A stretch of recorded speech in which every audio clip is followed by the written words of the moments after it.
Good morning, sports fans. Pat O'Keefe here, just wanting to weigh in on a few topics. The reason why I'm making my video blog, what do they call that? A vlog, is because the fan won't take my phone calls for me to express my public opinion over the airwaves. So I'm going to post it here for all of my wonderful friends and family to enjoy. One, let's go back and cover some sports highlights since I haven't covered it yet. The Courage Award for Jenna. First of all, it's an ESPY. What's an ESPY? An ESPY is a make-believe award. It's like a Hallmark holiday. It doesn't exist. Doesn't mean anything. It really means crap. When you get down to it, ESPN needs to cover some time because there were no sports the day after the All-Star game. So let's create an award show. They're getting an award show. But what good is the award show going to be if nobody really watches it? So we're going to create an award show and a fake award, which means absolutely nothing. And let's find some controversial person to give one of the awards to make sure everybody watches and weighs in. Well, ESPN did their job as a business.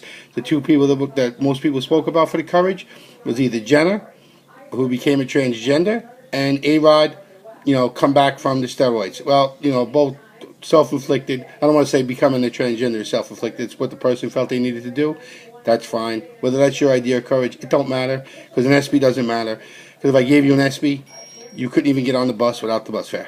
Alrighty, that's simple. Let's move on. Boom! Let's talk about our next problem.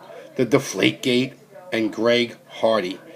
Now, to the casual NFL fan, they're going to say, how could Tom Brady get 4 games for deflating balls, and this guy Greg Hardy, who basically beat the crap out of a lady and threw her on a bed of guns, get 4 games? And of course, the NFL Legalese office will say apples to oranges. Well, to the casual fan, it's not. Bottom line is, you're talking about 4-game suspension for a guy who deflated balls and for a guy who beat the crap out of a woman.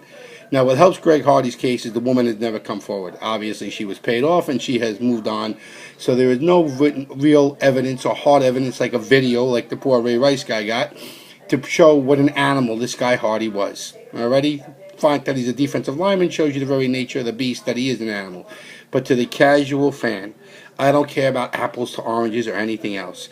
In my head, Tom Brady let air out of balls. This guy beat the crap out of a woman and threw her on a bed full of guns. How could they both get 4 games? I'm sorry, that's the way it is. I understand that. Last but not least with the NFL. Seau's daughter wants to introduce him at the Hall of Fame. NFL is standing by its precedent that we don't let family members introduce deceased players at the podium. That's just, again, legalese because there is a lawsuit between Seau's family and the NFL because of all the head injuries.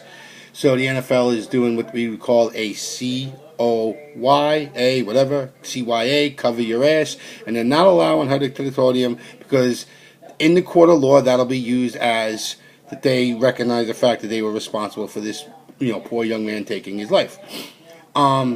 Which is unfortunate because it is his daughter and she should be allowed to do it. And I think as long as the NFL has approval of her speech and what she's going to say, and she abides by she's going to stay with what she's going to say, I don't think anybody should have a problem with that. And I think she should be allowed to go ahead and introduce her father. And I understand there is a lawsuit, and I understand, that's what their concern is. They don't want to admit any kind of guilt or perceive to admit any guilt, because that's what it comes down to, perception. Because it's not what's true, it's what's perceived to be true. And in both of these cases, Brady, Deflate, and Hardy beat up, and now, allowing her to speak at the podium, the NFL feels like they are, the perception's going to be that we're taking these people's sides, and that's not the case. And the NFL should be a bit above that and bigger than that. And God knows, if anybody could stand a little tarnish to their reputation, it's the NFL. It ain't going anywhere. Every one of us is watching it every Sunday. I have not heard one person yet say, I'm not watching football anymore because of this. And the very last thing I want to talk about is the Mets trade. I love it. Kelly Johnson and Juan Uribe, you got 2 guys that can play multiple positions. They are major league bats. That's the thing I want to focus on. They are major league bats. This is not Campbell, and this is not Mayberry. These guys are major league bats. They're currently both hitting 270s right now. They both have close to 10 home runs right now. They can only help your team. I know we all wanted the Mets to go out and get Mike Trout, but let's be honest, that's not going to happen. Those kind of trades are not going to happen unless you're willing to give up the farm. The Mets didn't give up anything.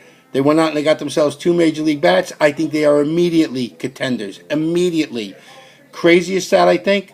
Mets have to score 4+ runs, okay, and they win. It's that simple.